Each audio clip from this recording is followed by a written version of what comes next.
All right, so far so good. Can everyone hear me? Let me know if you can hear me. Let's see.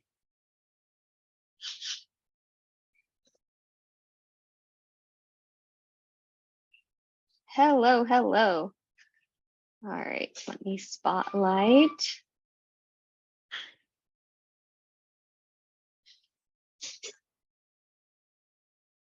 Hello, hello, everyone. Okay. Thank you, Judy. Hi. I'm just having some tea. Here we go.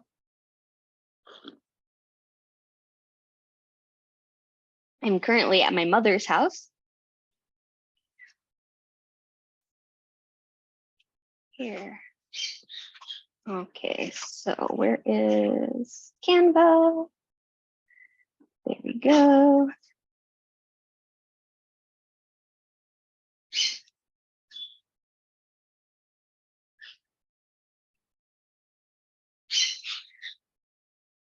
Okay, and so share screen. Nope. Stop share. It's sharing the wrong screen. Hold on one second. Let's see.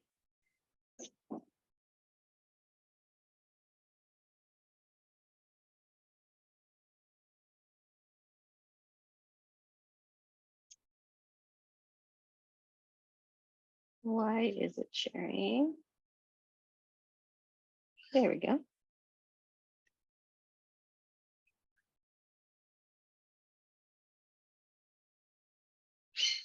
Haha.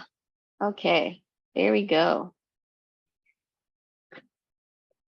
So welcome, welcome everyone.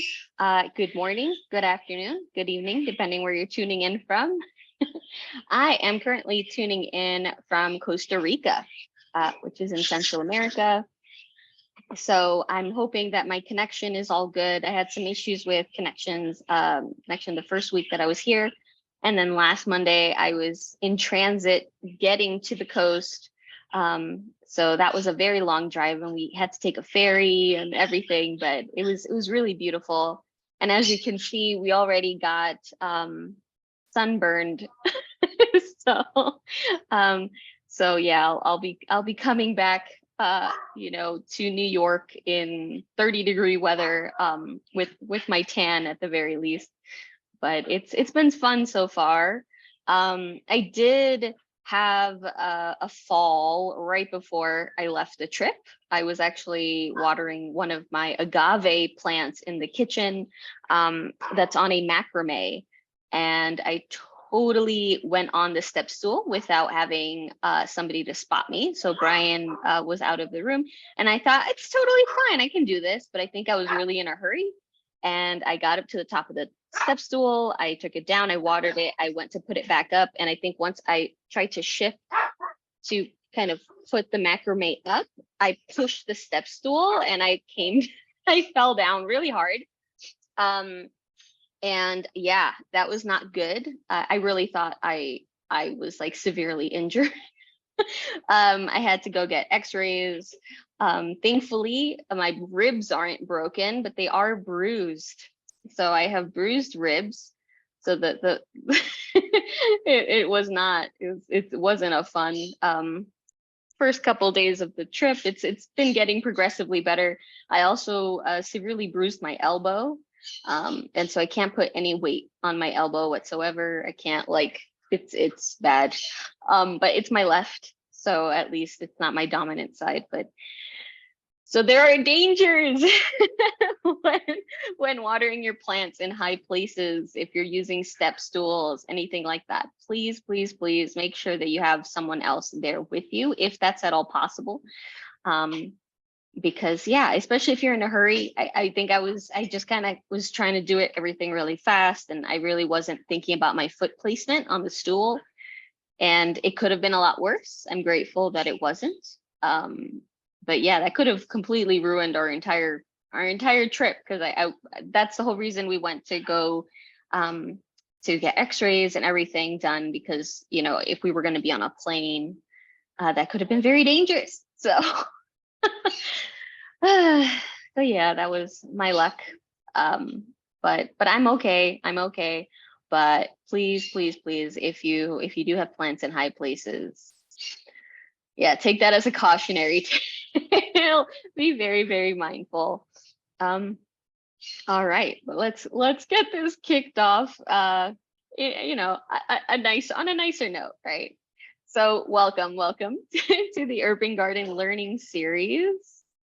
And every Monday we have a session unless something comes up.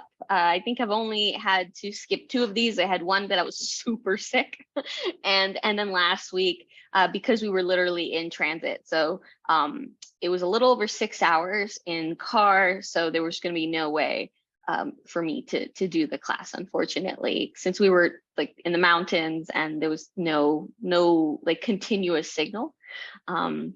But yeah, but we're back today. So but yeah, we have classes, we have Q&As, we have plant clinics and open forums. And again, with open forums, if any of you are joining us for the first time or you've been thinking about it, because I have had interest, but you know, it's for everybody. So if you would like to present, if you would like, even if it's 10-15 minutes, if you want to show off your collection, anything like that, open forums are it. So let me know if maybe you have a topic that you really want to talk about plants. Maybe you have a really great mix that you created that you want to share with everyone, or tips on how to deal with some pests or anything like that. Please feel free. I kind of want an open stage for folks to share and connect. So by all means, let me know and we'll do it. No worries. And you don't have to have a presentation. You can just riff it off. That's totally fine. No worries and no pressure. So today's a plant clinic. So yeah, if you have any plants that are currently showing any odd symptoms or anything like that, I definitely have a plant that I want to show you behind me. It's this Steffenbachia over here. I definitely want to show you that to show you what a scale infestation can look like. But yeah, come with your questions here. So I am currently in Costa Rica, which is here. Yeah, so it's really right now. The weather changes like crazy. It's 1 minute it's really hot, and then another moment it gets cloudy and drizzly and kind of chilly. But really, I mean, the lowest we're going here are like in the 60s or something like that Fahrenheit. So not too bad. I have seen quite a few plants here so far, but these were some that I saw at family members' houses. And so over the weekend, I got to visit some family. And so here is a devil, it's called a devil's backbone. It's actually a euphorbia, and you can kind of see the stem goes in a zigzag. Really, really cool plant.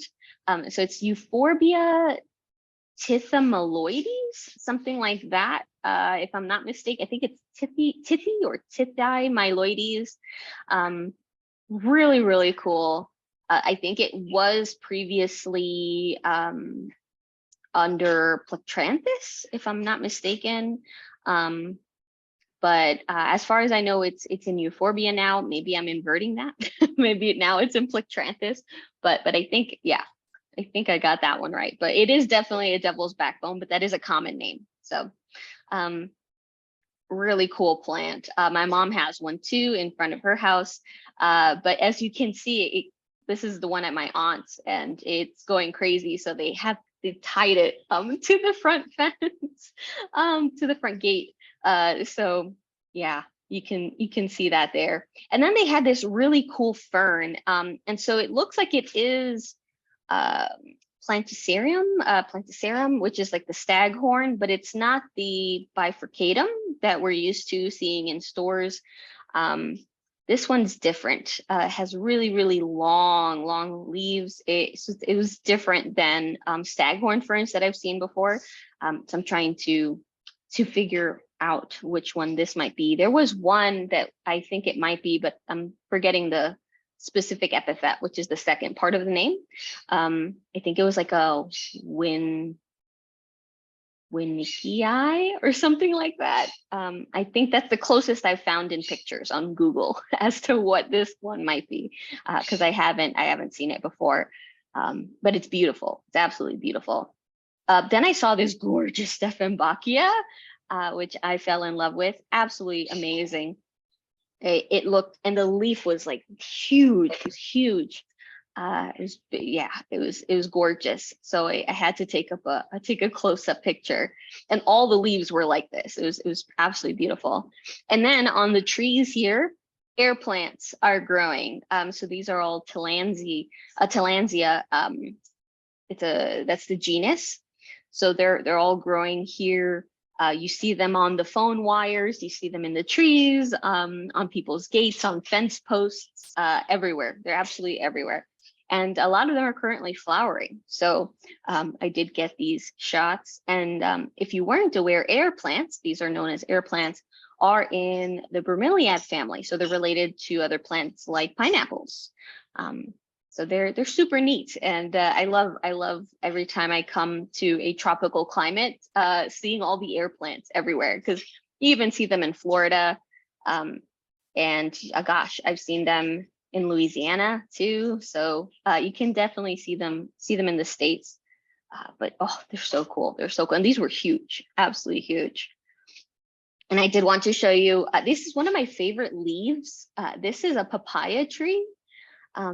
And I seriously want to get, like, I have different leaves tattooed on my arm, and I really want to get a papaya leaf because it's so intricate. I love it. It's absolutely beautiful. And this one was huge, and I was you can actually kind of see on the tree, there's these little white flowers, and so those are what eventually get pollinated and become the papaya fruit.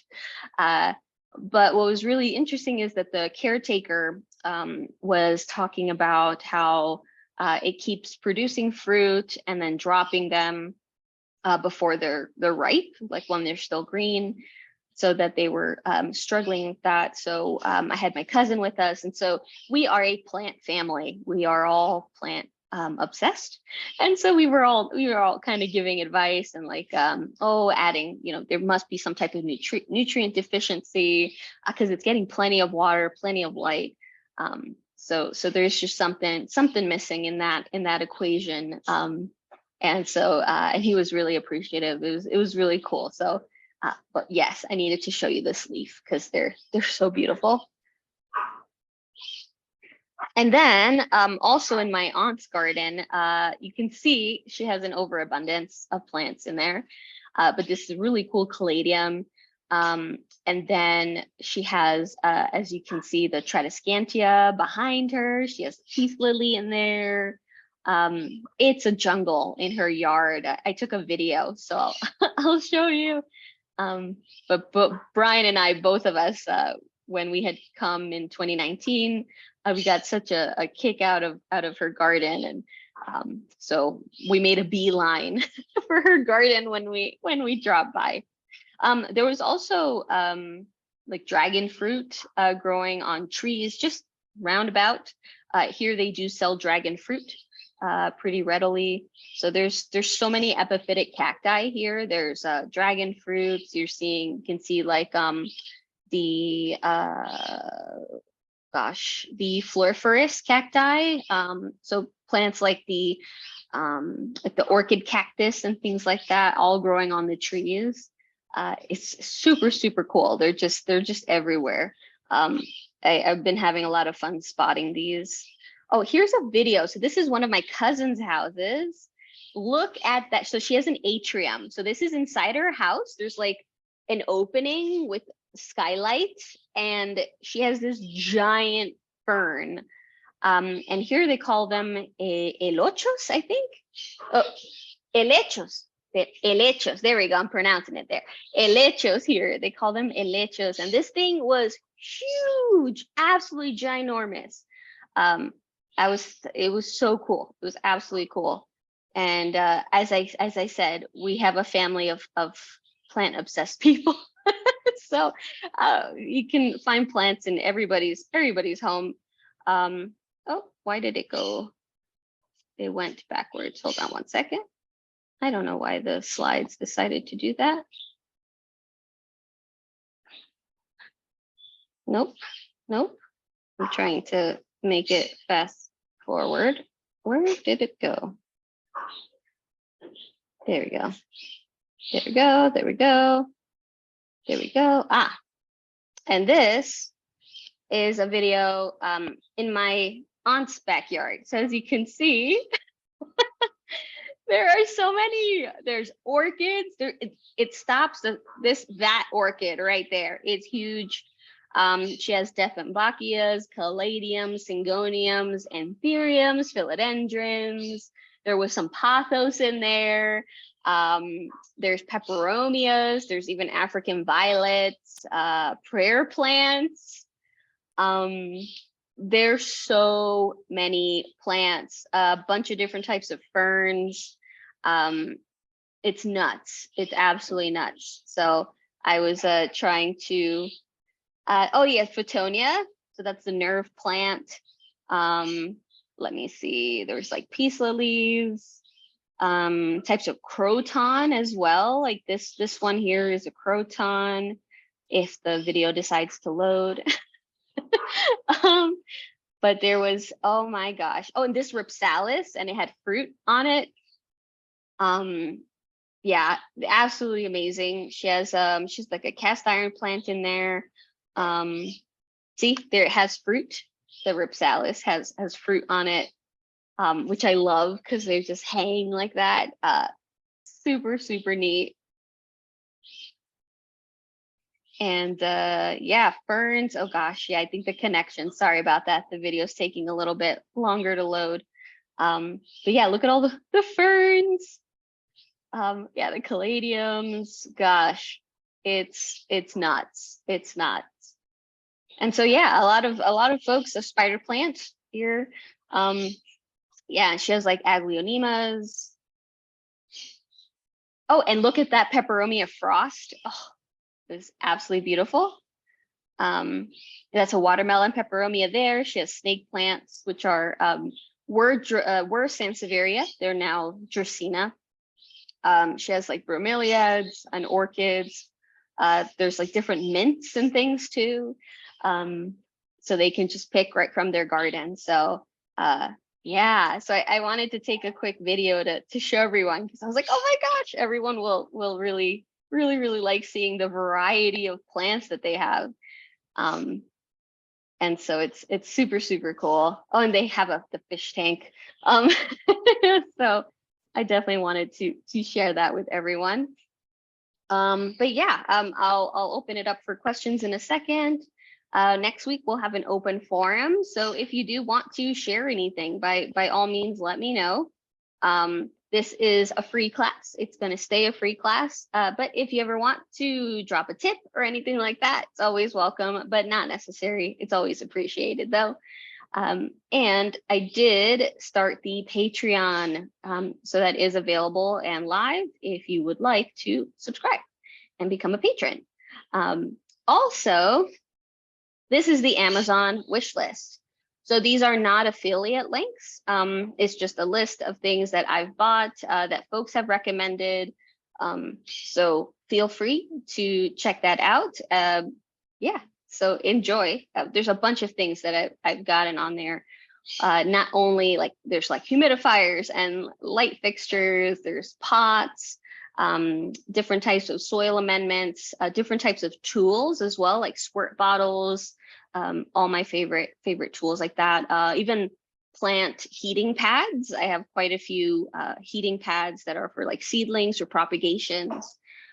Highly recommend that, especially if you are in an area that is getting cold and you don't want to have your propagation start to rot or anything like that. A heating pad is a really great add-on. But yeah, if you do have any questions, you can reach me at info@urbangarden.eco. If you prefer Instagram, it's just urbangarden.eco, or you can check out the website. So I will open this up for questions. Let me stop the share here. Dun, dun, dun. Oh, chat. Hold on. Is it, so George is asking, is it the dry season or the rain season? So, Mom, we're getting out of the rain season and going into the dry season, or am I? Typically, it's because for areas. Mm-hmm. Right now, in Cartago, in the South Korean part of the country, we are getting the rain season. So it depends on the area. So my mom, where we are currently in Cartago, we're starting to get the rain. But where we were in Guanacaste, it was drying out. Yeah. So we were along the coast, along the Pacific coast. Yeah, in the south, and it was drying out there. But now we're kind of like more in the middle, right? We're kind of like, yeah, close to the Caribbean. Yeah, we're closer to the Caribbean right now. And currently we're getting rainy season here. So it's starting to get wetter here. Yeah. Oh, so they're in transition. Okay. Okay. Between raining and dry. Okay. So they're in transition. But where we were, it was actively drying out. Oh, Jeanette, hello from Puerto Rico. Oh, Gabby, wonderful. Yes. I will look at your orchid in a second. Yes. Oh, George, yeah. Canva, I don't think it would let me zoom in. But yes, Euphorbia tithymeloides. There we go. Yes, that's the devil's backbone that I was showing you.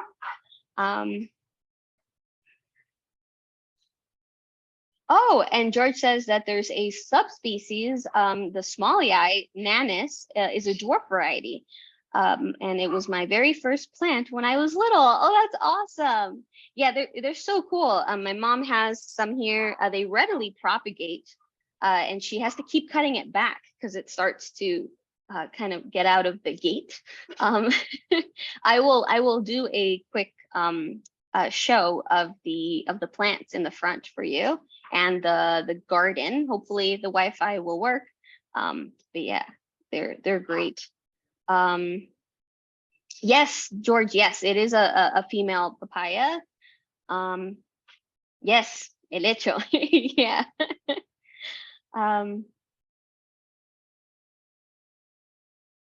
Oh, and so George is asking about my experience. So right now we're on the beginning of the experience of starting, having our land and everything. So I mean, for us, the land was in our family already, and then we purchased it. So we purchased it. So my mother had purchased it from a cousin, relative, and then we purchased it.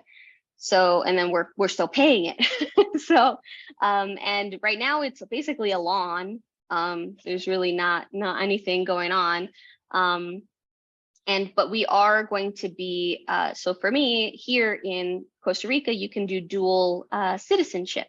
So because my mother is native to Costa Rica, I was born in the United States, but I am able to get my citizenship here. So we're going to begin that process. So yeah.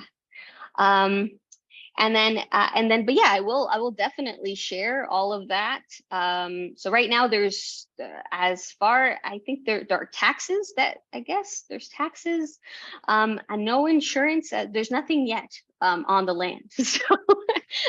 So, we have 2 more weeks here. And so we're going to be, actually talking to someone about putting in a fence. So yeah. We're putting in a fence. So we were just discussing that last night, because it's like, do we spend the money to put in a temporary fence that would just be like the cement poles with barbed wire, or should we kind of wait and then just go for the kind of full fence so that we don't have to pay for it twice? Because that first fence wouldn't be the last fence, right? It would be kind of a temporary fence. So I was just discussing that with my husband, Brian, and we were saying, like, what do we want to put in, a temporary fence, or just kind of put in what's going to be the formal fence, like the final fence? So yeah, because that's going to be like one of the first steps. And yeah, and then talking about the construction, we're going to be trying to get some stuff done, kind of get everything started while we're here. So let's see. George says half of the US will follow you to Costa Rica. I mean, you will all be readily invited so, when we have things here, definitely. Oh, and Synth is saying, I hear birds in the background. Does your mom have birds too? Yes, my mother does have birds. So she has a parrot, a small parrot, and she has canaries. But we also there's birds everywhere. So we get really amazing species that are waking us up in the morning and coming to visit throughout the day. So yeah, there's tons of birds here. And right now that is a rooster that I'm hearing. I'm not sure if my headphones are picking it up, but there is a rooster in the neighbor's yard that is currently singing. And yeah, so let me go up here. So Gabby, so let me spotlight you. Hi, let me see here. So this is an orchid I've had for a long time, and I know the roots like grow out like this. Yes. And I'm always hoping for a stem and a flower, but the roots are like crazy. Is this like too much? Is this supposed to be repotted now or what? And will a flower ever arrive? Yes. So it looks like it's a phalaenopsis orchid that they know as the moth orchids. I mean, the roots are totally fine. I've seen crazier roots. I don't think you would really have to repot it as of yet. They really, they typically don't really need to be repotted. It's probably years down the line. So, I mean, the roots are perfectly fine and they look healthy and plump and the coloring looks great. So I don't think you have anything to worry about in regards to the current care. In terms of the stems, so it really depends. A lot of phalaenopsis, from experience, they seem to start putting out their stems kind of in the fall, late summer, fall. And then my phalaenopsis at home start to bloom basically as soon as it starts kind of dipping in temperature. So it starts kind of cooling down and they start blooming. So where would the stem grow from? Because I see like I have like roots like up here. With the stem, because I know they have like a long high stem usually, and after this I got this as a gift a few years ago, and once the flowers died, that was it never came back. And it's just been this, the roots are growing like crazy, and there are new roots coming in all the time, and the leaves are healthy, but I don't know. Will it ever flower again? I'm doubtful. Yes, no, it can definitely. I would totally recommend, there are orchid fertilizers. Okay. There's this great one that's a powder. Oh gosh, the name is escaping me, but it's like a lime green colored powder, and it says orchid fertilizer, and it's a powder. And that one's great, and you can actually spray the leaves as well, and it's safe. Okay. It's safe for that. You can try that. I mean, the plant itself looks insanely healthy. So the leaves you can see it's very, very happy. So I think it's just a matter of time. With where the stem would come out is basically kind of where you're seeing the leaves. It will come out through there. And sometimes that stem will last for a couple of bloomings and then it will start to die off. So yeah, it's just a matter of time. Yeah, I will tell you that my plants are a lot healthier since I started tuning into this seminar. So thank you very much. Oh, you're very welcome. I'm so happy to hear that. Yeah. Okay. Thank you. Thank you. Thank you. Let me see. Okay, and Karen, I plan to, oh, here we go. Oh, for the pothos. So Karen says, I have a pothos which was very full, but has now suddenly turned yellow, and just about all of its beautiful leaves are falling off. Oof, I've had that happen, so no worries. I plan to cut it back to its base to try to start new plants from the cut vines.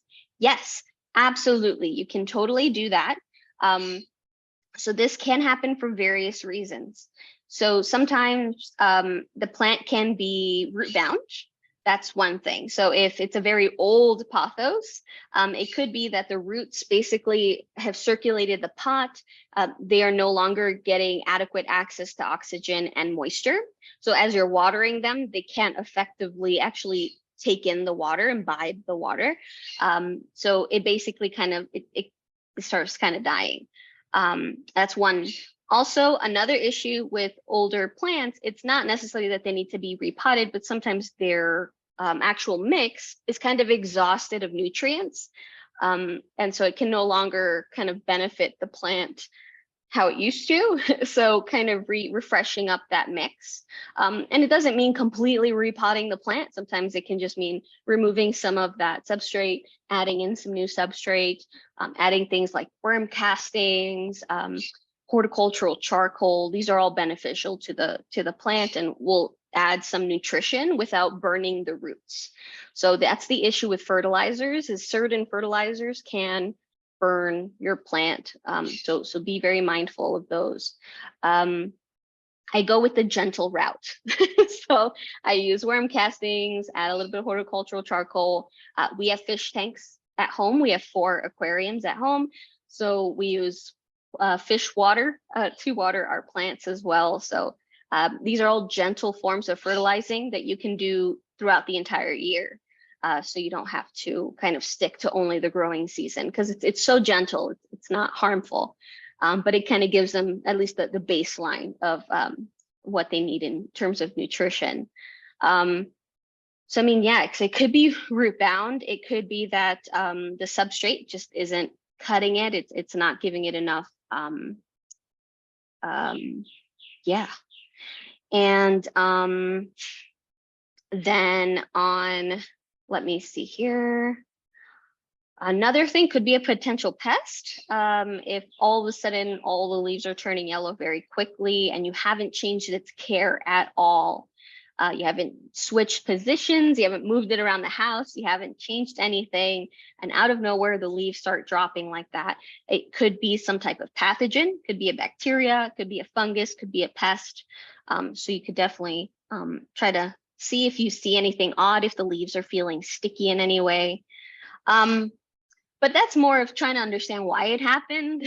But now that it happened, you have these bare vines, you can absolutely just chop them up, make sure the nodes are intact, and just kind of start over with a bunch of cuttings. And that's really what a lot of these big baskets of pothos that we buy, they're actually like maybe 20, 30 cuttings in there.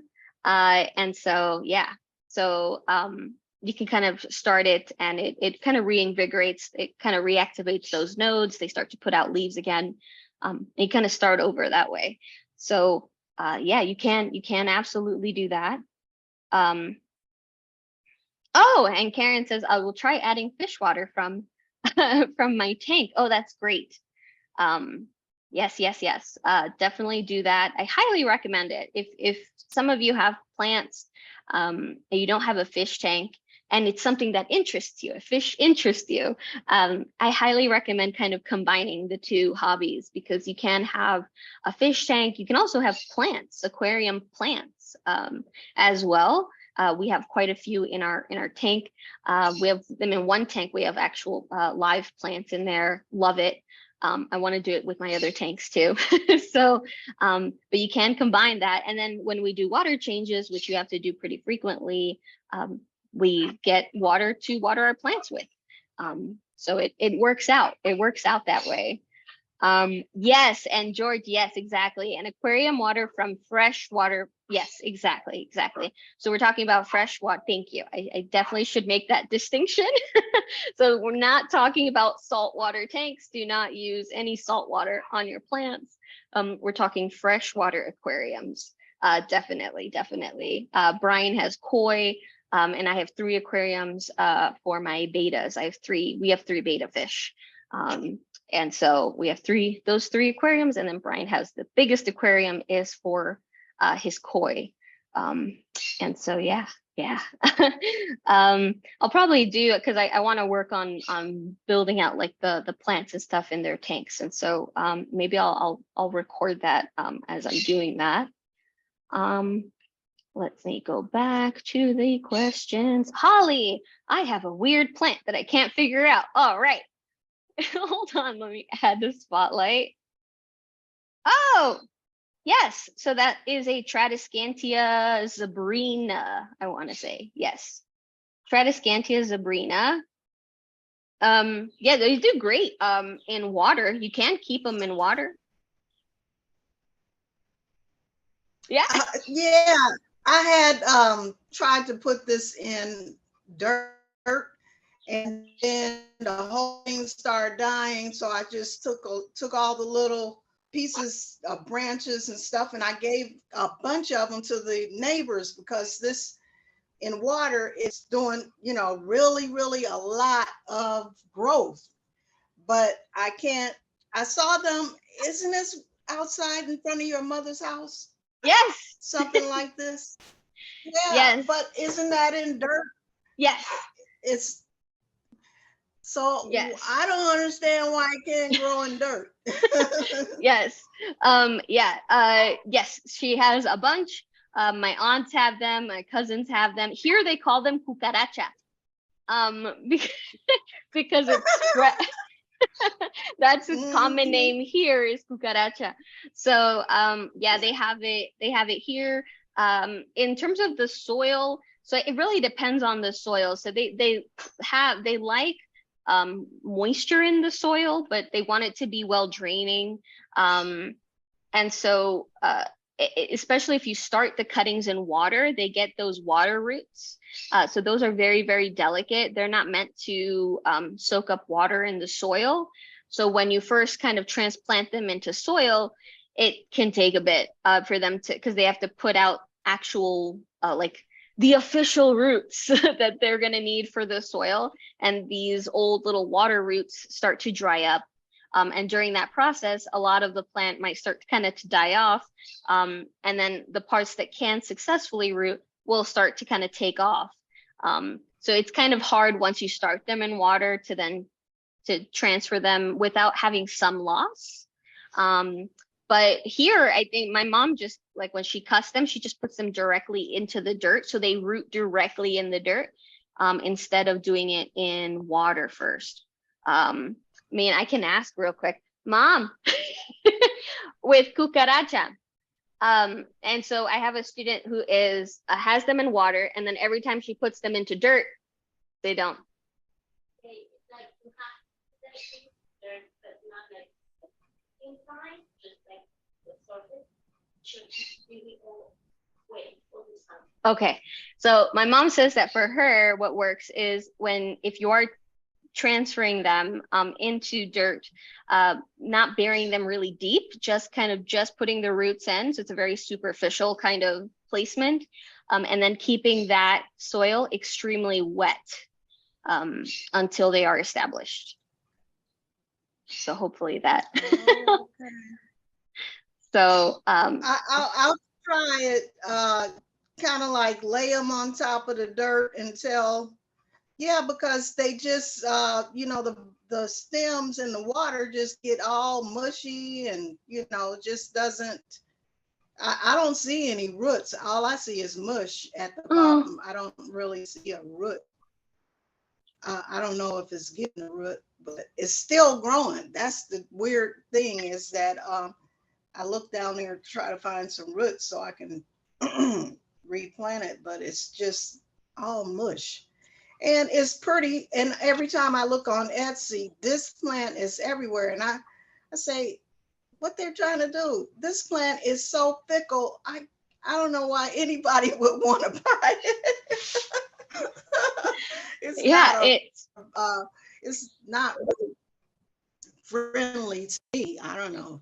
Just like yeah. orchids, I'm not good with orchids. So I have the same issue. So in New York City, when I try growing that Tradescantia in a pot, it oh, only I can it'll be like really happy in the spring, maybe early summer, and then it starts deteriorating. And I have some that I've had for years, and those that I've had for years are in water, and I just leave them in water. okay. I don't I'm Yeah, like, that's nope, what I. you're happy and I'm just not gonna move you. When I have them in pots, and I've tried in my bedroom, I've tried in the living room, in the kitchen, they've lasted the longest. But then they start to get crispy. The leaves start to get crispy, they start to get really stretched, and I have really great light in the kitchen.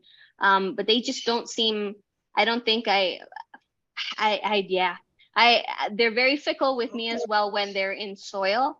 I've had much more luck in just plain water. Yeah, Okay. I'll just keep them in water then and don't worry about them. As long as they're growing, it's fine. But exactly. yeah, Yeah. it grows faster than Yes. philodendron. It's really a lot of growth. Oh yes. Oh yes. I didn't take a picture. I am gonna visit my cousin later this week. But her front entrance, she had put a couple cuttings, and and when you walk in, it's like a blanket of that of Tradescantia zebrina all over the floor, and it's starting to climb up her wall, like her and everything, and it's huge. And I was like, it's like a blanket of it, and I was like touching And it, it's and it's so like pretty, because so beautiful. yeah, it's pretty and it comes in a lot of different colors. And the other thing I usually try to get is a prayer plant that has Yes. those different colors. Like I like the colorful prayer plants. I have one that's just kind of muted color, the dark. Uh-huh. It doesn't even have the light veins, but I saw them over where you are, and it's so beautiful with the purple and the yellow, stratification, whatever. So yeah, and this one comes in a lot of colors too. So I like the colorful. Trying to find the colorful plants. Yes. The prayer plants, yeah, definitely. Aglionemas too, they come in so many different colors. They call them the Chinese evergreens. Those come in, Aglaomina. yeah, the aglionemas. There's I don't know if she has one. Um, but there's like the red ones, and there's pinks, and there's ones with like yellows and different tones of green, and they're so Yeah, beautiful. If you really like color like that, yeah, aglionemas I are really like great. color Yeah. because everything is green, but everything is doing good. This is my Oh, the donkey donkey ear. tail. Oh yeah, the donkey ear. Got There we a go. Donkey ear. got a new Nice. thing coming up. But the dancer, tiny dancer Oh died. yes. Oh, the alocasia. Yeah, she finally died. Yeah. It's so sad because it's so pretty. And I just watched it deteriorate. It took months, but it just, and when you told me that, I said, oh no, she jinxed my plant. I thought I'm for sure sorry. it was gonna bounce back. So yeah, and this one is bigger than it was just before you went out there. This one was smaller last week. Yes. This is the oh, It's a monstera. Mastra, Yeah, monstera. Yeah. Monstera. Yeah, yeah. Yeah. So it might All these be. new leaves just since you what? Oh no, I'm trying to figure out the species, because I think it might be I don't think it's an Adansonii. It might be Lechinaria, something like that. But it is a monstera. Yeah, I've been trying to figure out what it might be. But Yeah. it's so So beautiful. anyway, I can't wait till the leaves get big so they can start splitting up. Yeah, everything has just been growing like in the wintertime. And I had this humidifier because I got all those small humidifiers, which are cool. But in the room where my other plants are, I have a warm humidifier. And this is the first time I ever turned it on. And all my plants are growing from the warm humidity. I said, oh, look at that. That must be a clue or something. Use a warm humidifier and you get growth. Yep. No, definitely. In our apartment, we like to put sometimes I take big bowls of like big pots of water and I just let them boil. And it warms up the entire kitchen and the humidity, of course, spikes. And all of our plants look amazing in our kitchen for that for that reason. So I keep a lot of my cuttings in the kitchen, and yeah, that warm humidity, definitely, Okay, thank you. definitely. Yeah, You're because I welcome. always have a humidifier on, and especially in the wintertime because of my sinuses, like if you get anything, I don't care if Yeah. it's COVID-19, I gotta have the ability. I won't be able to sleep at night if I don't have a humidifier on. So I keep that big pot of water, just boiling just enough to keep the humidity. And yeah, I don't know if it's really doing anything in here, but yeah, all my plants are getting bigger in the wintertime. So I don't know if it's, Keep I it don't up. know. All right. Thank you. You're welcome. Thank you. Now I'm putting my cucaracha. Yes.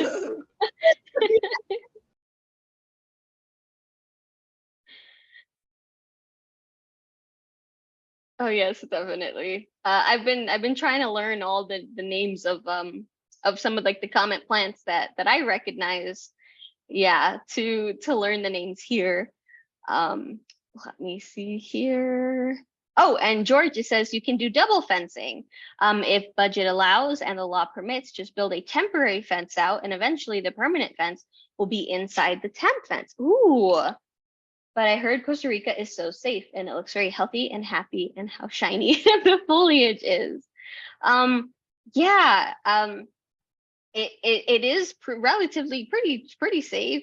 And where we're located, or our land is located, there's only one entry point and one exit point, and we have neighbors. But kind of we're on one like the side of the hill where it's kind of flat, and then we get like these 360 views, and then there's only one way in, one way out, and then like on other parts of like there's like hills kind of clumped together, and then there's houses there. um so yeah, it's really great. It's just that because right now our land has been sitting there as a lawn basically, folks have been using it to park cars. And I was like, I don't want the right now the soil, there's like some wildflowers and grass. It's pretty low. It's not like a really dense foliage or anything. But my issue is that I'm just worried about compaction, and we want to really use that land, well, not only to build our home and our ecological center and everything there, but also a permaculture garden. And so I don't really want cars and stuff like just hanging out on our land, because right now it's we're in the States, so there's like nobody kind of watching right now. And so it's like, do we put the fence in now, or what do we do? But that's a great idea about having the double fencing, because yeah, I think something is probably better than nothing. Something to ward folks off. Yeah. And Oh, and then George, yes, for that orchid. Yeah, totally. Oh, yes. And so George was also asking what was the color, Karen? I think it was Karen. Oh no, who was it who asked for the orchid? Oh, Gabby. Yes, that George was asking what the color of it was. And oh, and then what kind of potting mix? So George asks, what kind of potting mix would you recommend for pothos? Peaty to hold the moisture in longer and better, or gritty to keep it dry in between watering? Great, great question. So I kind of do a little mix. And so with pothos, so pothos, which are epiprenum, in case anyone else knows them by their scientific name, epiprenums, they are slightly thirstier than, let's say, philodendrons and some monstera, some with these guys, they do prefer a nice airy mix, so they do want some grit in there. But what I do is I do add a little bit of peat. I add like a peat, cocoa coir, a little bit of orchid bark, some perlite. Sometimes in addition to the perlite, I add a little bit of poultry grit or leca, whichever I have available. Again, just to add a little bit more grit. But there is a little bit of peat in there. I add a little bit of succulent soil, horticultural charcoal, and then worm castings in there. What else do I add in there? Yeah, the cocoa coir, orchid bark. Yeah, so I pretty much try to have it kind of an in-between where there's a lot of grit in there. So it's not going to become a very muddy type of substrate, because that's what I want to avoid, is having kind of that substrate become very stagnant, and then the roots can't effectively get oxygenated. And I don't want to put so much peat in there that if it does dry out, peat has the common issue of a kind of shrinking. When it's dry, it kind of becomes very compressed, and this can make your mix very hydrophobic. So the water just won't penetrate. So kind of adding in a lot of like that extra grit in there, like the perlite, the orchid bark, some of like the lava rock or leca, or a little bit of poultry grit, the cocoa coir, all of this kind of creates these little pockets. And so I find that they do a lot better, but I do add a little bit of peat in there. Now the peat is because I have a lot of peat. I'm not actively buying any more peat though, because it's not the most sustainable, unfortunately, type of soil amendment. And so what I use is what I've had. So I don't go overboard with it, with what I have, but I do add some in there. So it gives it a little bit of moisture retention, but there is still a lot of grit in there. So there's a lot of drainage. And then I bottom water everything. So I make sure it's getting fully saturated. So the issue sometimes when you are if you have a really airy type of substrate, if you do just a quick kind of top water, it's not getting effectively saturated. So I like doing bottom watering for that reason. So it's like, I know the whole thing got really nice and saturated, and it might dry a little bit quicker, but I would rather have to water it about once a week or so than have it, soaked, because there was so much peat in it. And then either it stays wet for a really long time, which is going to cause my roots to rot, or if I wasn't paying attention and it's been really warm, especially in New York City, like in our building, they put the heater up. So our plants have to get watered more often because they get dried out faster. And then what I find is, if especially the substrate that the plants come from the nursery, the ones that they come with tend to be very peaty. And so as soon as they dry, it's like it pulls away from the edges of the pot. And it's so hard. You have to crump, or I have to stab with like a barbecue skewer and do a nice bottom watering to kind of get it rehydrated. So yeah, so a little bit of peat is great, but yeah, the big part is just making sure there's a lot of aeration happening in there. So just, mix it well with those types of soil amendments.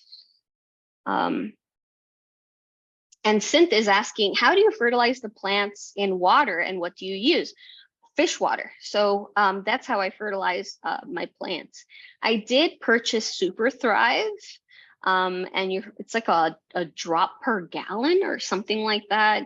I've been trying that for the last couple months with a couple of my water propagations. But and while yes, they are putting out growth, it hasn't been too different than the plants that I just, when I wash them out and then I give them fish water. So yeah, that's what I primarily use for all my plants is fish water. That's like my first, like the top, the top fertilizer that I give my plants is fish water. And then followed by worm castings. I add horticultural charcoal, which is helpful to your plant, but it's more so to feed the other microorganisms that are in your plant. So things like springtails or isopods, things like that might be in your substrate that are actually helping. They're beneficial to your plant. And so I like to throw that in there, but the plant does use some of that as well. But yeah, then worm castings is like my second second thing that I use. And then I do have like that powdered orchid fertilizer. I do have like the Super Thrive, and I do experiment, but I experiment with only a few plants at a time and see how they do. I had made a mistake several years ago, like in 2017, 2018, of getting the fish emulsion. And I tried it on a lot of my plants and it did not fare well. It did not go well. The smell was very, very strong. And I don't know if I didn't dilute it correctly or what I did, but the plants that I used it on, they start to get like mold, and it just, yeah, it didn't work for me. I must have done it incorrectly. I never tried it again. So I could have done it incorrectly. This was several years ago. I like to stay away from like those commercial fertilizers because I kind of found what works for my plants. And I've found personally that the gentler route worked. So I kind of went with that. And then Catherine is asking, what plant is this? So I'm not sure which one you were referring. Do you want to show a plant? I'm going to try to find you here. Catherine.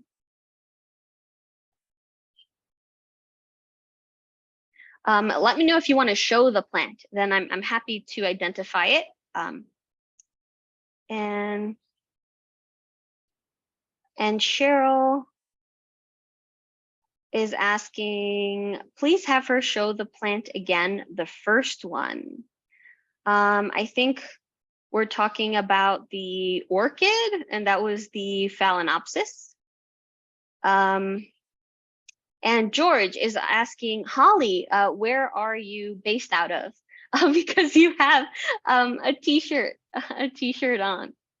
And then Irene, are the seeds of the sunflower, can they be planted? Okay. Let's see here.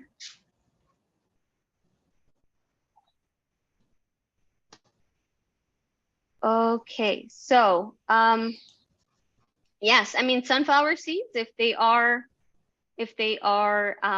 pollinated and they've matured, yeah, you can absolutely do that. Let me see here. Synth, if you build a temporary, Synth is saying, if you build a temporary barbed wire fence, keep the barbed wire to keep the critters out of your flower beds and property. Yeah, possibly. So that's what my mom was saying, that we should put, that the temporary fence would basically be cement kind of poles with barbed wire. That's to keep folks out, keep the cars out. I don't mind critters right now. We're not, if we're gonna start construction, but yeah, we don't have any flower beds or anything yet. I mean, there's wildflowers there and stuff, of course, but yeah, but I think the temporary barbed wire fence, I guess that's probably what we're leaning towards. Terry is saying, should a room-sized humidifier be right next to a large group of plants, or would that be too much mist? Great question. So yes, if you do have a humidifier that is enough for that square footage, you don't necessarily need to put them right up to the plants, but you can. I would just say to make sure it's running during the day and not during the evening.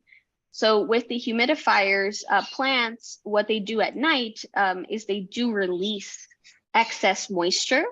So you might actually notice there's a spike in humidity if you have like a gauge where you have those plants. You might notice that there's a spike in humidity because they are releasing that excess water that they didn't get to use. You might also see plants when they're experiencing guttation, where you see the plant kind of releasing drops of water. This is very common, like in philodendrons and a lot of aeroids. You see them actively, like water droplets at the tips of the leaves coming off.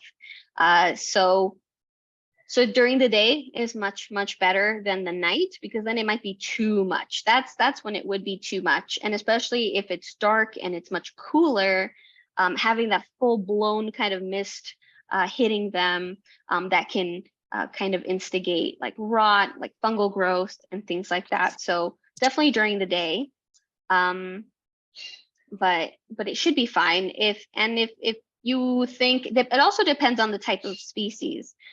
So if there's some plants that are kind of semi-succulent, for instance, I wouldn't recommend having it kind of straight pointing at them like that, but more of like an ambient thing. Because I had that happen with a couple of my very more succulent peperomias, like the obtusifolias and the cupids.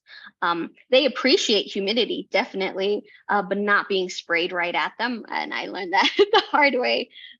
So yeah, so I think it also depends on the species and the time of day as to when you're doing it. So if you are running those humidifiers, the day is the best time, because there's sun, they can dry out a little bit faster. It's usually warmer, and so it's just better in that regard. Yeah. So Irene says, you need to fence it however it's done, because squatters can easily invade and claim their spot if not guarded. Yes. Yes, right now the only issue we have are cars, but yes, that is a worry of ours is that someone might, even while we're doing construction, if someone might try to do that. So our goal is to at least have start on like the main house and get that going. And then what the plan is my mom and her partner would be kind of overseeing the construction for us while we're back in the States. But we will be coming more often so that we can kind of check in on the progress and all that jazz. But yeah, yeah, that is a worry. Gabby says that the color of the orchid flowers were a bright pink. Okay, thank you. Oh, Vanessa, thank you so much. That really means a lot. I appreciate that. Oh, and Irene says that she says this because it happened to one of her father's properties, distance from where they live. It was squatted and they had a hard time getting them off the property. And in the end, her brother subdivided the plots and sold each plot to the squatters who built their homes just to dispose them. Yeah. It is a potential issue that does happen a lot here. We actually, when we were driving back from the coast, we were driving through these mountains, and there's this area, I cannot remember the name of it. I'll try to, if my mom comes back this way, I'll ask her what what it was called.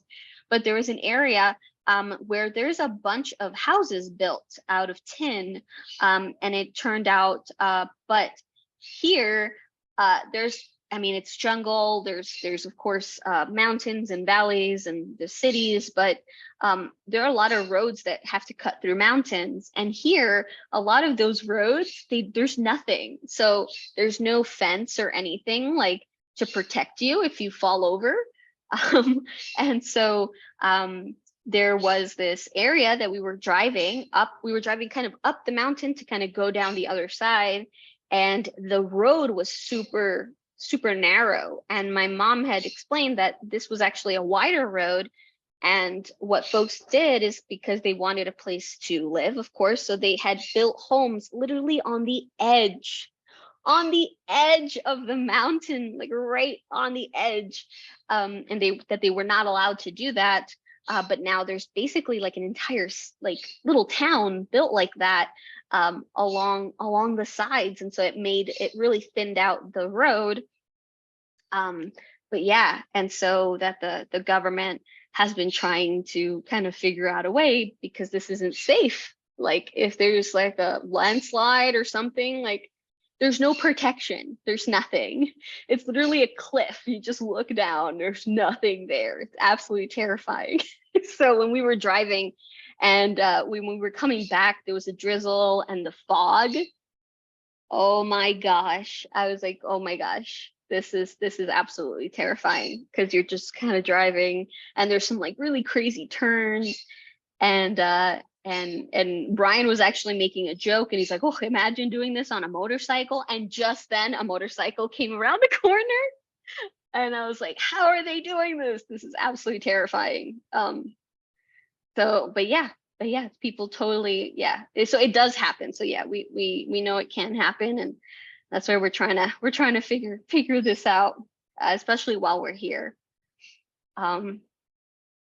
Yeah, George, can you let the potting mix of pothos dry out in between watering? Yes and no. So yes, if the plant is established. So if this is an older pothos plant that has roots and it's happy and it's been growing, it's a mature plant, you're good.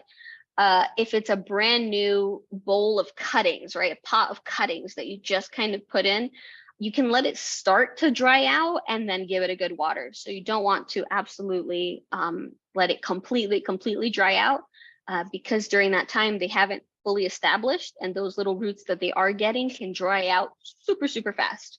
So yeah, so it's just a slight difference in terms of how established the plant is. Oh, Catherine, no, the plant that that we were talking about, that my mother has, cucaracha, which is Tradescantia sabrina. Tradescantia sabrina. Yes, that they call cucaracha. Yeah. And Holly says she's based in Chicago. And George, what critters do you have in Costa Rica? Do you have deer there? A friend of mine went there on vacation and he got a lot of venison tamales in Costa Rica. Yeah, we have deer, but they're like different, like a different species of deer. There's monkeys. We actually, when we were riding through those mountains, we saw capuchin monkeys, the black ones with the white faces, the smaller ones. We saw howler monkeys. We heard them really loud. So many different species of birds. We saw some gorgeous squirrels. Oh my gosh. Let me see if I can pull it up. I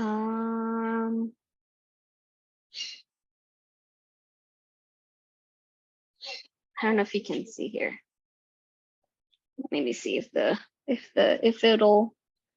you can kind of see, look at the coloration. It's silver and black on top and red on the bottom. Isn't that it? They're amazing. They're beautiful. So we've seen like squirrels, but they have coatis here. They have raccoons here too. I haven't seen one yet. So different types of monkeys. There's sloths. What else do they have here?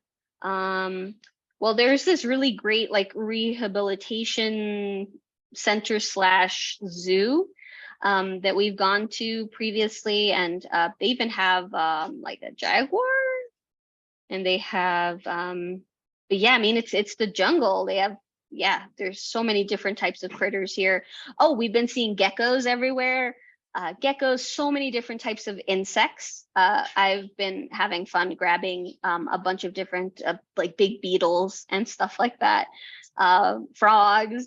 My mom's terrified of beetles, so it was really funny because we couldn't. I couldn't reach this really big beetle, but it looked like I think what they call in the States like a June bug. It was just like a regular, like a scarab type beetle, harmless. And I couldn't reach it, but in the dark at first I thought it was a frog because of the size of this thing. And then I put my phone flashlight, and then I couldn't reach it. So I had Brian come and help me, and I was like, I just really want to touch it. And so he helped me bring it down. Yeah, and then but there was like giant katydids. Also, when we were by the beach, unfortunately, we saw a dead pufferfish. So it looked like it had gotten washed up. But there were so many different types of fish and crabs. We also saw part of a lobster had washed up too. Yeah, it's amazing here.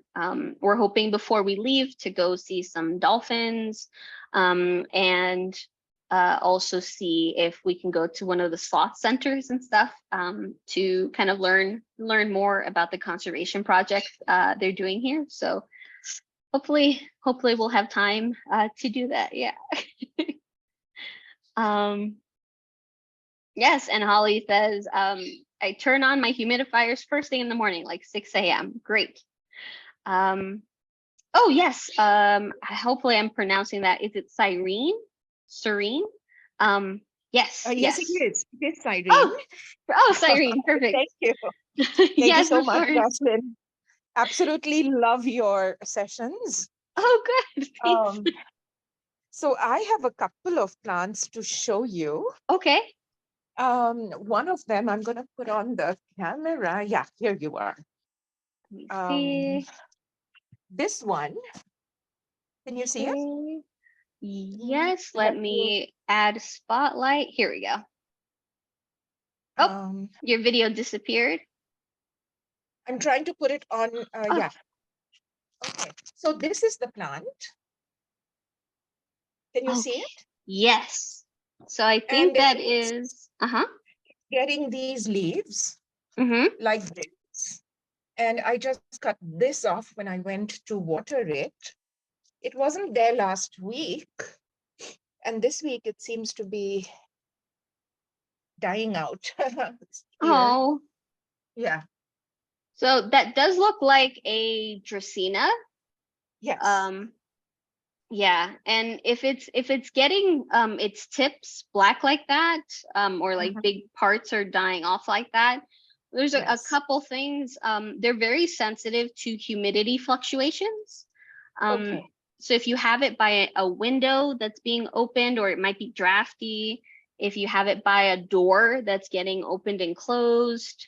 No, this one is in the middle of my home. Okay. And it's been there for like 5 years. Okay, and so this is just starting to happen now. It started to happen before, and I kept trimming the leaves. As you can see, I've gashed away at a few. But today there was a big outburst of this. Yeah. And you haven't changed anything in regards to the watering or the lighting, nothing like that? Nothing. Because it's part of a set, and the two of them stay together in the middle of the room. Okay. It's a very dry home. It's a very dry, I do not have a humidifier. So this is the first one. And then I have one more. So I have this Monstera that also got a draft because of the cold. It was by the door. So should I be trimming it off from the base now, or are these leaves going to grow? Let me see. So I think the video got cut off. It shut off again. If the leaves are the tips are kind of damaged. Oh, hi. Yeah, there you are. Oh, there we go. Yes. So if you're seeing, yeah, if those are damaged like that, the leaves won't grow any further. Okay. So once they completely kind of crisp out, if the plant isn't, it's not like some type of disease or anything like that, like it was just that the plant got Cold. burned, or Yes. cold, exactly, or something like that. I usually leave the leaves until they completely start to kind of turn yellow and dry up, and then I can kind of take them off. Because if they have any moisture or any nutrition that the plant can use, it kind of takes it, reallocates it, and just lets the leaf die off. Okay. So you can do that. But yeah, no, they unfortunately, once they're burned like that, the leaf itself won't grow anymore. Okay. You could cut it off from the base. However, I would just check to see if a new leaf might be forming. So sometimes leaves will form kind of close to the base of an older leaf. Okay. And so you want to be very kind of look before you chop, just in case. Yeah. Oh yeah, it looks like there was like several cuttings of Monstera put into that pot. We have Yes. so Yes. many plants. Yes. And then one more is a Uh-huh. friend has given me this one to look after, Uh-huh. and it's getting these specks. Should I be cutting it off at the node? So that looks like it's a Pishira aquatica, which is the money tree. Yes. Now with those spots, they look very clear. I think that might be it could be a pest. That could be a pest. However, they are Yes. prone to getting sunburned. And when they do get sunburned, they get something that looks similar to this, where they get what is called leaf bleaching. So basically, they get areas of the leaf that look almost translucent, like a window. Okay. So if There is you no sun where I live right now. okay, so there might be a I'm pest. in Canada. Ah, Yes. so So then I should take it out from the node. you can take it out from the node. I mean, they do readily put out new leaves. So if they're happy, they can grow rather quickly. So if you are kind of nervous that this might be like some type of pest or pathogen or something like that, you could kind of cut it back. But the new leaves will come from the stem and will come out. So they won't produce more leaves on that green stem.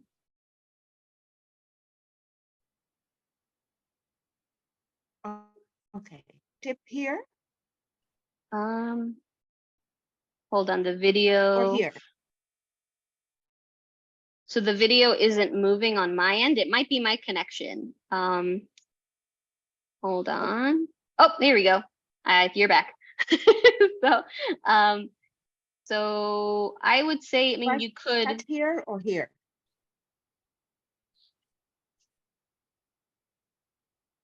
Oh, it's hard to see where you're.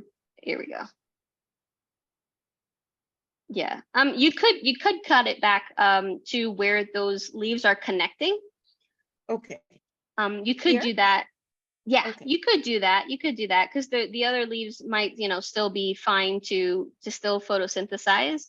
So you Okay. can do that. But if the whole thing is looking bad, then just kind of follow it along and you can cut it there. Okay. Yeah. And it doesn't have any roots because when the man brought it over, the first time I watered it, the whole thing lifted out. It doesn't have any root at all. So I don't think it's going to live. Yeah, these are prone to root rot. They like Okay. to dry completely between waterings. They also need a really nice like drainy mix. For mine, I water it about every 2 weeks. I give it a full bottom water and then I don't water it anymore. And so usually when they don't have roots, it's because those roots rotted away. Okay. So yeah, they like a mix with a lot of perlite, some orchid bark in there. That will definitely be better for it. And letting it dry out between waterings. So once it's kind of in a happier place, those roots can get established, but they usually have a lot of nourishment in those stems. So sometimes they can go through times where their roots rot away, they die off, and then they kind of start the cycle over and over again. But yeah, a really like good kind of like an aroid mix. So something that you would use for like a philodendron or a monstera or a pothos can work really, really well for these. Oh, fantastic. Thank you. Thank you Oh, so you're much. very welcome. You're very welcome. Thank you. Let me see. There's more comments. Holly, that I put a pot of water on my stove. It goes all day until I go to sleep, and then when I have turned off the heat. Yeah. So, oh, and Terry says daytime humidity, asking Alexa to turn on humidifier. Great. Yes, George Cucaracha. Yes. Yes, I hope a raccoon will find me very soon. It's really super cool. Is venison tamale a Christmas food in Costa Rica? I had never heard of I mean, I know venison is deer meat, but I had never heard of a venison tamale. I just had tamales, tamales, yeah, yesterday. It's definitely a Christmas time food here, but it's all different types of meats. Mommy, have you ever had, do they sell deer meat como venison? Tamales de, no? You've never come across one? No. Nope. Could we see your mom? Could you show Oh, your wait. mom? Oh, they want to see, my students want to see. She says no because she's in an apron. Oh, that's okay. Everyone's like, that's okay. Hi, you have a beautiful daughter. Oh, hold on, let me turn off the headphones here. You have a beautiful daughter. Mom is I know, beautiful. I'm very proud. Yes. Yes. We love her It's very because much. mom is beautiful. Yes, that too. That too. Thank you. Thank you for coming on. Okay, bye-bye. Bye. Bye. Mhm. That's my mom, and that's who I got my plant craziness from. Oh, Gorgeous. I'll show you too. So she has a bunch of plants, but here's like this Stephanbachia, and she has this huge begonia, which I love because look at the back of it. It's beautiful burgundy. Absolutely gorgeous begonia. But yeah, she has, oh, and she makes all of this, so she's crafty. So she makes decorations, and then the aglaonema back there, and then the Stephanbachia. Yeah, she has. I'll do a quick walk. I'll check the chat real quick. Yes, George, Pachira aquatica, the money tree. Yes. Oh, cool. Thank you, George. So George added some fun facts about Pachira aquatica. So Pachira is a genus of tropical trees distributed in Central and South America, Africa, and India. They're classified in the subfamily, let me see, Bombacoideae of the family Malvaceae. Yeah, el venado, venison, yep.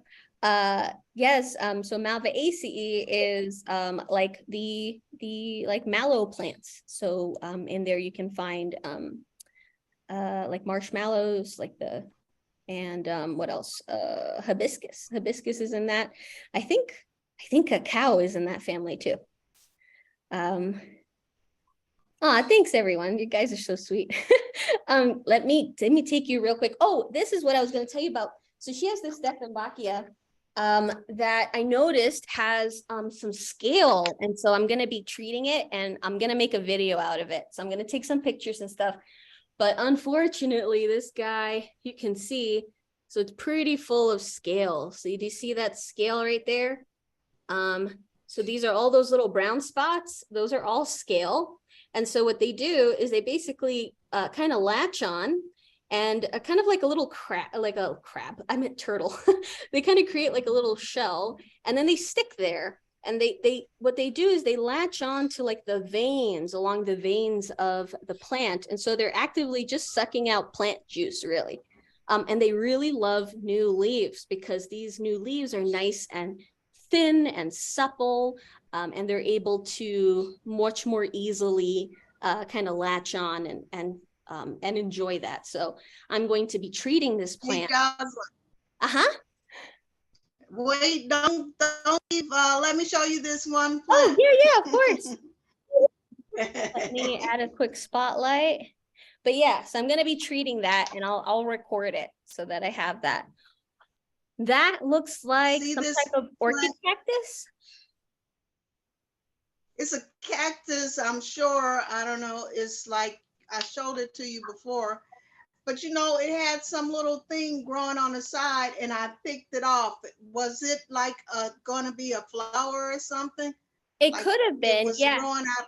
Oh, it'll put out more. If it was happy enough to put out one, it'll definitely put out more. But yeah, so those fall under floriferous, I believe, floriferous epiphytic cacti. And so those are different species that will give you flowers along those peripheral edges like that. So yeah, you can get that. Okay, I won't pick them off anymore. Don't pick them off. Yeah, don't pick them off. Don't pick them off. Thank you. You're welcome. Thank you for showing your mother. She's very pretty. Thank you. And so what I love about my mom's house too is she has skylights. So she is able to have like her plants in here. And this is her watermelon peperomia. Hold on, here we go. It's watermelon peperomia here. So pretty. So pretty. Oh yeah, picture of Brian and I. And yeah, my mom makes these. So the house is like covered in, she made that. So, oh, and she's a painter as well. So my mom painted this as well. So, but let me quickly see if I can show you the front. Oh, hello. So my mom has dogs. So the white and black one is Hachi. And then the brown, this light kind of red brown is Teddy. And then that's Max. So hold on one second. Let me see if I can. Oh, if they can come in. Okay, hold on. Here we go. Oh, and my mom built this nativity scene. She made that as well. But so this is the front. So there's neighbors working on stuff outside, but so she has a bunch of plants just in the front. So she has rosemary, this giant jade. And then this one, I'm not sure. I thought it was like an adenium. I have to figure out what I saw. That it's a very common plant here, but I'm not familiar with it. Here we go. Here is a peperomia, and it's actually in flower. So you see this kind of rat tail. So that has that going on. Here. So fun backstory about these plants is a lot of them are plants that my mom has taken cuttings of while we've been like on adventures. So for instance, so this huge philodendron that's coming down to the floor here, in 2019, we went to go see some parrots at a sanctuary, and they had those growing on the trees in front. And my mom was like, "Can I have a cutting?" And they're like, "Sure." And it turned into like a 2-leaf cutting into this ginormous thing. There's a bunch of cuttings she's gotten from family members, cuttings that we've found like on fences, just kind of like just around. We found plants like growing in ditches. And my mom will take cuttings, and so it's really cool because we can look back and go, oh, that was that plant that we found, by that lake, or oh, that was that plant we were walking on the side of the road and we took a cutting. And so it's super cool because there's like a lot of memories attached to a lot of the plants. So check out this begonia. Absolutely amazing. This is an elephant bush over here, this huge thing. This is a geranium down here. Let's see, she has the umbrella tree, whoop, up there. That's a syngonium over here. Then that's the mother of millions. She has a croton. There's more Dieffenbachias. There is a Stramanthe triostar down here with the white. Monstera. That is an Easter cactus over there that's hanging in that kind of terracotta pot with the white. That is her devil's backbone. And so that was growing outward. And so she just cut it back because she was like, it's getting out of hand. More Aglaonema here. She has a peperomia in that corner. She has a pothos that's growing up there. Yeah, and this is just her front. So there's a little bit in the backyard. Let me see if I can. Yeah, she even made these. I'm showing off my mom's art right now, but my mom made these as well, and there's like 3D. Yeah. So let me see. So So we're both very plant obsessed and very craft obsessed. Hi, Maxie. Good boy. He's just laying here. I'm gonna quickly go into the backyard real quick. Here we go. Okay, so oh yeah, my mom has her canaries.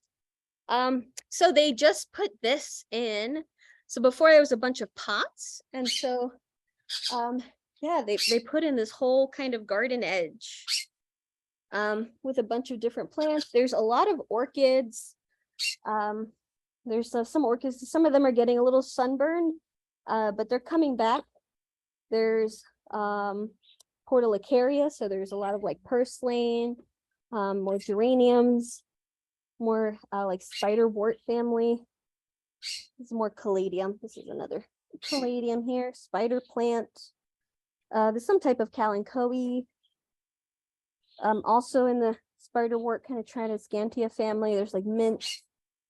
These I love. So Portulacarias. So like in that purslane family, but they're in bloom. And then there's a bunch of mints that are currently in flower. Oh, and then these air plants. So there's some orchids here. There's some air plants with the spent seeds. So the seed pods already opened up here. So they're taken up by the wind. And these are some fresh flowers here. But yeah. So, oh well, and then she has this lemon tree in the yard. And they hang, there's fresh lemons that we can grab. And then there are a bunch of, orchids and stuff. She was putting up some laundry. Oh, they call it limong mandarina. So like mandarin lemons, limes, because they're limes, right? So the limones, Yeah. when you cut it, they're like orange, like a monkey. Yeah, so they're like a bright kind of orange color when you open them. They're amazing. The lemonade, is amazing. Is absolutely amazing. Well, I could drink one down. Let me see here. One down, no. George says you have a mini NYBG conservatory at home. Yes, my home definitely, mom's home definitely. It's super cool. Yeah, and this is, oh, and this Ripsalis. Hold on, if you can see the Ripsalis. There we go. That's right there. this kind of hanging thing. And that was one that we were walking, and this was 2019. We were walking and there was these like old fence posts just along the road. And I looked at it and I said, oh my God, it's a ripsalis. And I took a cutting, and my mom was able to get it to grow there, and it's actually putting out fruit and everything. So so yeah, so it's neat because then we can look back and go, oh man, that was, you know, when we went over here and we went over there. So it's super, super, super nice. We have a kind of overcast day today, but it's been pretty nice. Oh yeah, and if any of you have never seen a banana tree or flower, let me see if I can lift this up. There is a banana tree back there with some bananas. And I'm not sure if the camera can pick up, but there's like this purple flower on there. But yeah. Oh, the plant that you showed with the scale, that was what I saw on the Tiny Dancer when I got it in the mail. So I treated it for the tiny black spots with diatomaceous earth and wiped it with peroxide, but it still died. Okay. Yeah, with scale, if they do come off very easily, so if they are kind of fastened on there and you're able to kind of scratch them off, sometimes you can use a needle, then that is scale. That is definitely scale. If it's black spots that are on the actual tissue of the plant that you can't like scrape off, then that's something different. But with that scale, for instance, what I'm gonna have to do is grab some paper towels with some rubbing alcohol and water. And so I'm going to first kind of do a kind of rub down, just manual, to just try to grab as much as I can. And then I'm going to make a mix with a little bit of dish soap and kind of wipe it on the leaves, because it's a bigger plant, so it's not one I can kind of bring to the sink, unfortunately. And yeah, and then I'm going to, after that, wipe it down again. And then if for whatever's left, I'm going to have to go in manually. So yeah, I will take photos and stuff. Oh, esta aquí. Let me see, hold on. So she has this plant called Juanilama. It's definitely like it feels like it has a square stem. So like it's like in the I believe it's in the mint family. Incredibly aromatic. But it's super cool because she just can grab her herbs right from the garden. So which is, I can't wait to be able to have like an outside garden and do that too. But yes. And then thanks Priscilla. Yeah. Yeah, it's been good.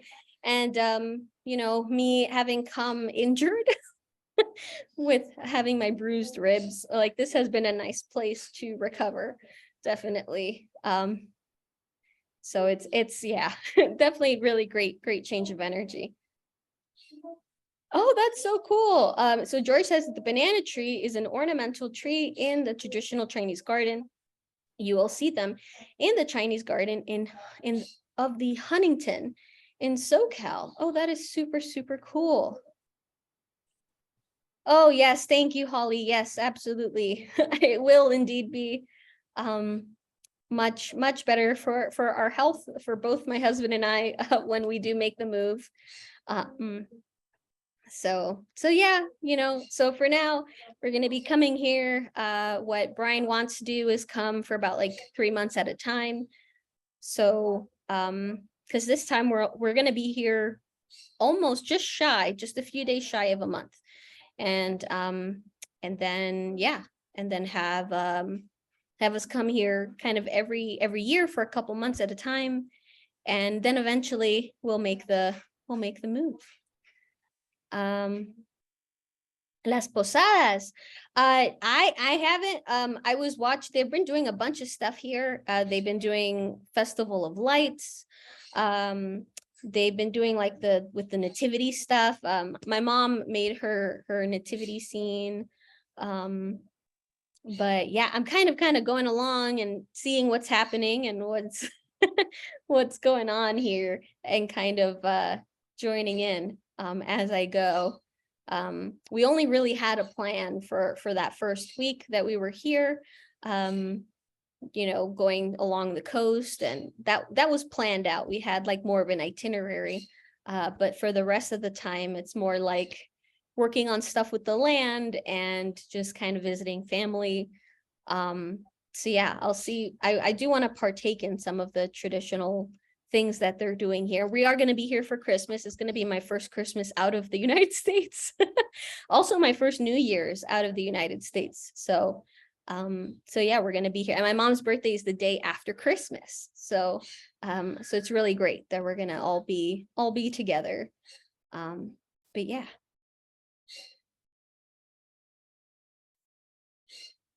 Ah, thanks so much, Darlene. Thank you.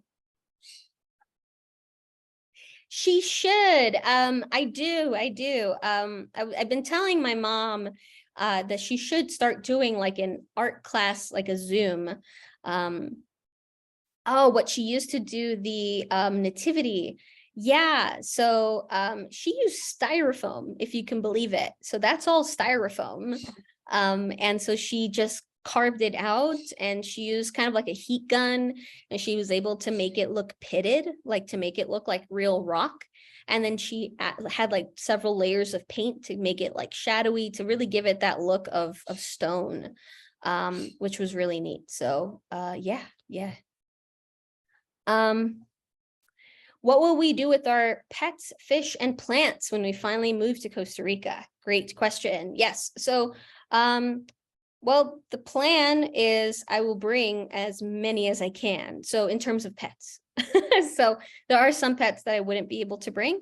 But yes, the majority of our pets would come with us. I would think that I wouldn't want to make the move really if I still have any pets. Like I think with our reptiles, like our leopard gecko, she's already over 10. And I don't think they would give me permission to bring her.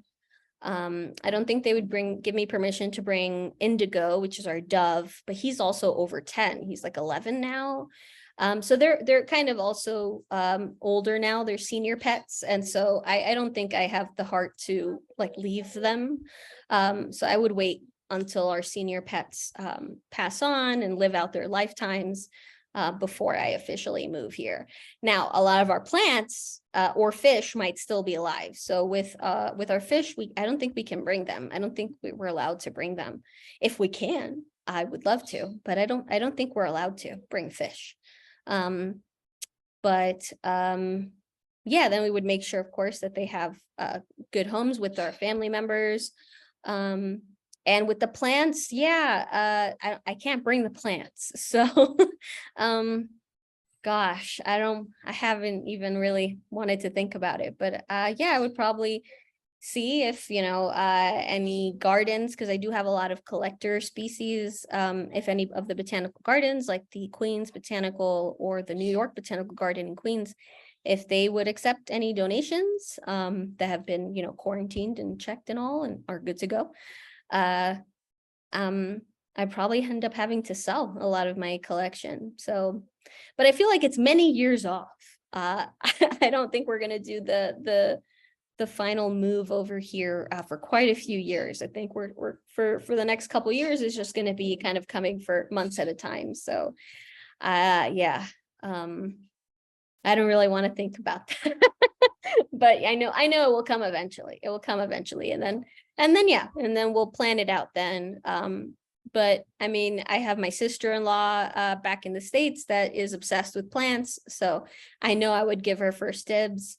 And yeah, I'd try to see if any of my like rare species, if any collectors or botanical gardens would be interested. And yeah, and I guess maybe I'd sell the rest or something. I don't know. But yeah. Yeah, no new pets. Yeah. And a lot of our pets again are seniors.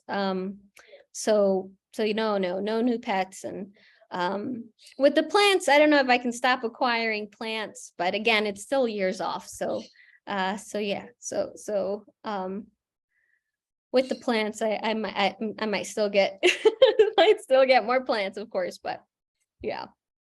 But right now, my sister-in-law is from my my husband's sister. So my sister-in-law, who's obsessed with plants, is my brother's wife.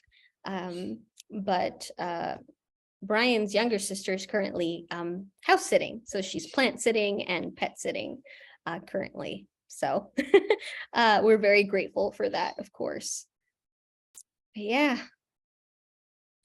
And let me see. And then, oh, let me see what day. Oh, so the 26th falls on Monday, does it? Oh, okay. Oh, you're right. George, thank you. I didn't even realize that. Because we're supposed to go to the hot springs for her birthday. So I will have to see what the plan is when we are going to be setting out. And then, yeah, so that I can to see if oh gosh, I didn't even realize that the 26th falls on a Monday. So, yeah, I'll try to see if the itinerary is ready, and if I'd be able to do my session. I didn't even think about that. I didn't even know that. Thank you, George, for catching that. I totally did not even realize that the 26th was next Monday. All right, so I will have to see then if, yeah, because we're going to be driving out. It's about a 3-hour drive. So yeah, I will let you all know. And if oh gosh, thank you, George. I had no idea. All right. But thank you so much, everyone. And have a great holiday. Seriously, be safe. I hope you are having a great time. And if you are traveling, safe travels as well. Oh, and you're very welcome. And this was fun. I really like showing you all of this. And yeah, I definitely miss home. I'm definitely homesick. I'm not even gonna say I'm a little homesick. I'm homesick, but I mean, I'm happy here and all, but I am looking forward to coming back home. But all right, so I will let you know what the plan is. If we're gonna be in transit, then I wouldn't be able to hop on the session, and I didn't even look at the date there, but yeah. So all right, so have a great one, and yeah, I'll I'll see you. I'll let you know what's happening. Oh, thank you, George. Yes, definitely. And thank you. I'll tell her. I'll tell her that. Yes, I'll definitely let everyone know if I need to reschedule. So, all right, everyone, have a great one. Please be safe out there. See you soon. Bye.